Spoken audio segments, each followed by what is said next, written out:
There are stories about John Wick that even the underworld whispers carefully.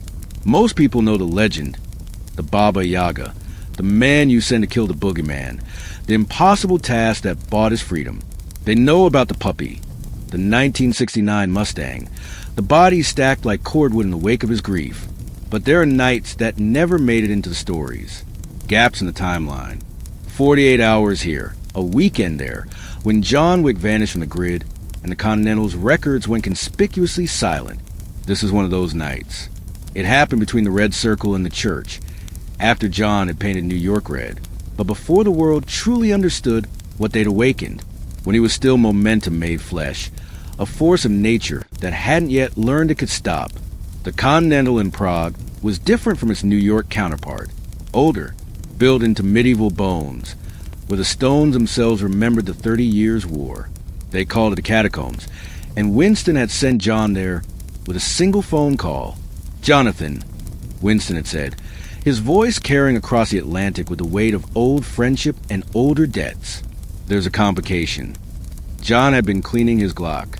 The repetitive motion, disassemble, clean, reassemble, was the closest thing to meditation he knew anymore. "What kind of complication?" "The kind involving your late wife's brother." John's hand stopped moving. He'd never mentioned Helen's family. Not to Winston. Not to anyone in this world. That was the point. Helen had been separate, sacred, the one pure thing that existed outside the blood and the coins and the impossible geometry of violence that was his life. Helen didn't have a brother, John said carefully. Not biologically, no. But there was a boy, orphanage in Prague. They grew up together for 3 years before Helen was adopted. His name is Mikhail Davidov. He became one of us. John closed his eyes. Helen had mentioned him once. Only once. Late at night, her head on his chest, her voice soft with old grief. "I had a brother once. Not blood, but it didn't matter. The world took him somewhere I couldn't follow. Why are you telling me this, Winston?" "Because someone else found out, and they've taken Mikhail. Left a message written in the old way, blood and implication. They're using him as bait." "For me? For you?" John's jaw tightened. "Who?" "A crew that calls themselves a pack. Ex-Spetsnaz. 7 operators led by a man who goes by Volkov.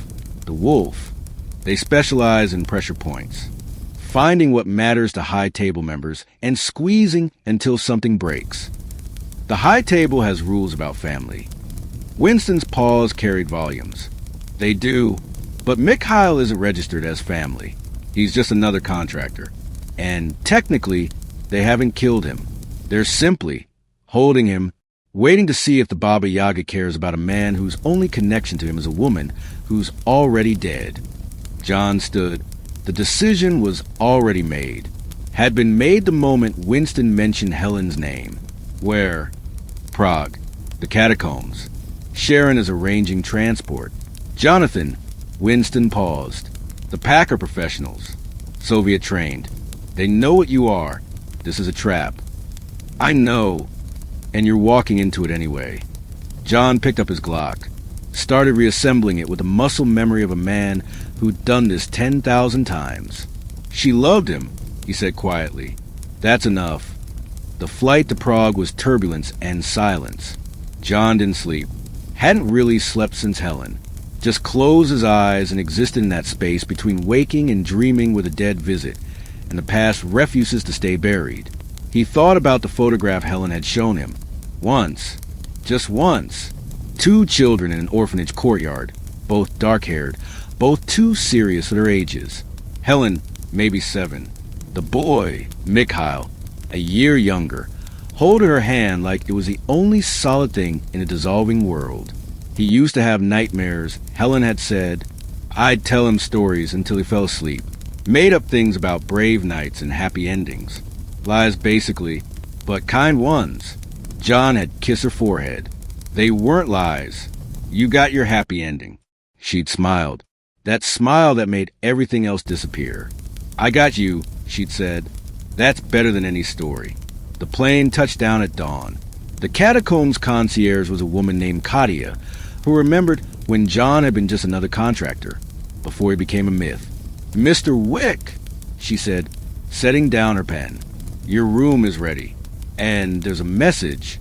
She slid a card across the desk. "Heavy stock, expensive. The kind the underworld uses when words need weight." John opened it. Inside, written in elegant script, "The wolf does not fear the darkness, but perhaps the Baba Yaga does. Your Helen's brother sends his regards from Cage 7, Sublevel 3, where the old wine sleep. Midnight. Come alone or come not at all. V. Cage 7, John said. That's in the actual catacombs." Katia nodded. 17th century, before this became a hotel. Smugglers used the tunnels. There are rooms down there. Cells, really? Places where people could be kept. Forgotten. How many exits? From Sublevel 3? 1. The main stairs. That you know of. Katia's expression shifted. Recognition of what John was really asking. In this world, there are always exits. Secret ones. The kind that only reveal themselves when blood pressures the stones. "The sommelier might know more," she said carefully. "Dimitri, he's been here 40 years. Knows the bones of this place." John nodded. "I need equipment. The usual." "Of course. And Mr. Wick," she hesitated. "The pack are not common thugs. Volkov is former GRU. His men are apex predators. They've been planning this for weeks." "I know." "Then you know this is suicide." John's eyes met hers. In them, she saw something that made her take an involuntary step back. Not rage, not even determination, just absence. The look of a man who'd already died once and found that death held no particular terror. "It usually is," he said. "Dimitri was in the wine cellar when John found him." The sommelier looked up from a bottle of Bordeaux that predated Napoleon, recognized John immediately, and sighed. "Mr. Wick, I heard you'd arrived. I also heard you retired." "I tried." "How'd that work out?" John's silence was answer enough. Dimitri set down the bottle. "You're here about the boy. Mikhail. You know him?" "Everyone here knows him. Good kid. Quiet. Does his work clean. No mess. No noise. The kind of professional we appreciate." He paused. "He talks about his sister sometimes. When he's had too much to drink. Says she was adopted by Americans. Became a photographer. Had a good life." "She did. And she married a man who once killed 3 men in a bar with a pencil." John said nothing. Dimitri pulled out a wooden case from behind a wine rack. Inside, weapons. John's requested equipment. A Glock 26. A Kimber 1911. Knives. Ammunition. The sacraments of his particular religion. Sublevel 3 is a kill box, Dimitri said.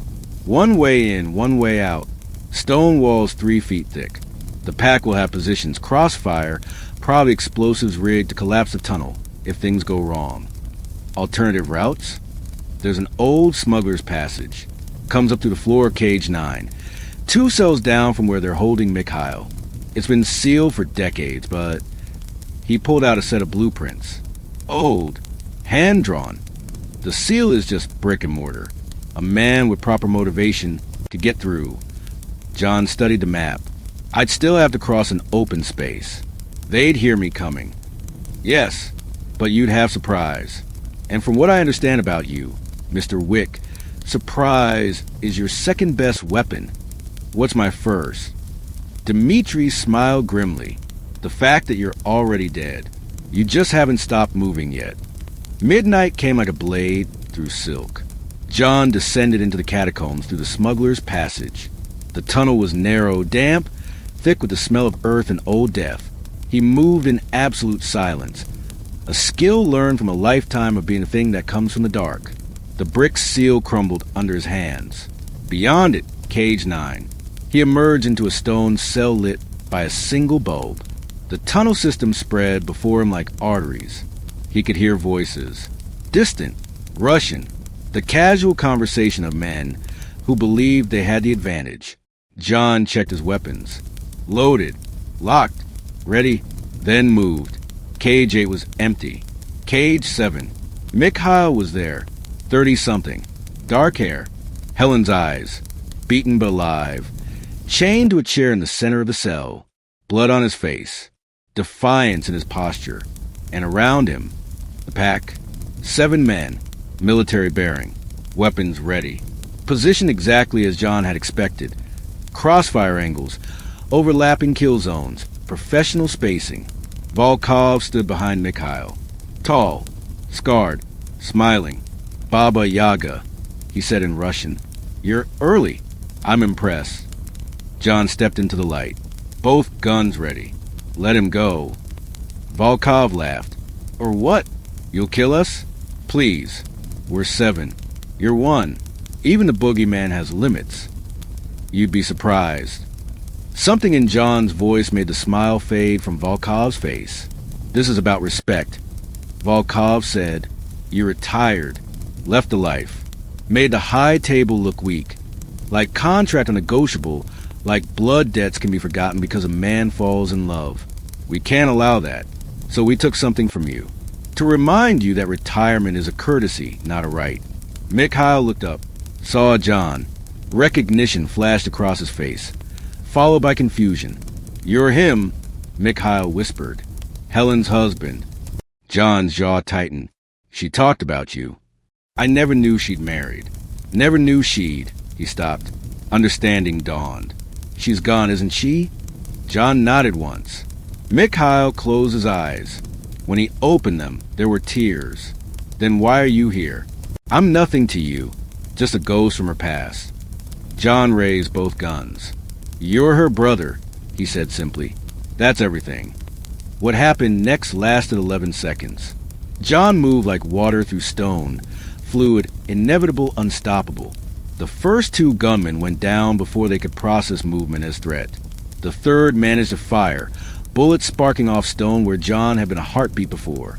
John pivoted, shot, moved. The 4th man drew a knife. John's gun clicked empty. He closed the distance, redirected the blade, broke the man's wrist, took the knife, and used it. 5 seconds. For dead. The 5th gunman had positioned himself smart, behind Mikhail, using him as a shield. But John had been trained by the Ruskaroma, had learned to shoot in dimensions that require mathematics most people never considered. The bullet traveled through gaps measured in millimeters, past Mikhail's ear, into the gunman's eye. 8 seconds. 5 dead. Volkov and his final man moved simultaneously.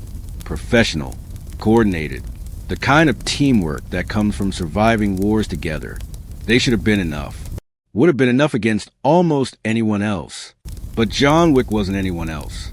He was grief given form, love weaponized, a husband who'd lost everything and learned that when you have nothing left to lose, you become something that makes devils nervous. The 6th man died reaching for his radio. Volkov died reaching for understanding. "How?" he gasped, blood spreading across his chest. John stood over him, gun still raised. "You made it personal," John said quietly. "You touched something that belonged to Helen. I didn't know. You should have." The final shot echoed, then silence. John broke Mikhail's chains with hands that didn't shake despite the adrenaline still singing through his blood. "Can you walk?" Mikhail nodded, wobbly but standing. "You came for me. You didn't have to. Helen would have wanted me to." "She's really gone?" John's hand stilled. "Cancer. 2 years ago. She fought. God, she fought. But..." Mikhail sat back down, not because his legs wouldn't hold him, but because grief has its own gravity. "I should have found her," he whispered. "Should have looked harder. I always thought, one day, when I got out of this life, when I earned enough to be worth knowing, I thought I'd find her and she'd..." He stopped. "Did she have a good life? Before the end?" John thought about their house. The garden Helen loved. Sunday mornings making pancakes. The way she laughed. The way she touched his face like she was making sure he was real. She had 5 years of perfect, he said. "That's more than most people get in a lifetime. And you gave them to her. She gave them to me." Mikhail looked at the bodies. 7 dead men. A Shakespearean tableau written in gunpowder and blood. What happens now? Good question. John had broken Continental rules, had killed on consecrated ground without sanction. The High Table would hear about this. They always did. There would be consequences. There always were. But standing there, looking at Helen's brother, the boy she told stories to, the family she'd lost and mourned, John found he didn't care. Some things were worth the cost. Now, John said, you disappear. New identity. New life. Someplace far from this world. I'll arrange it. And you? John checked his Glock. Reloaded. Muscle memory and meditation. I keep my promise to Helen. I try to be a good man. Try to leave this behind. But maybe this is what being good looks like for someone like me.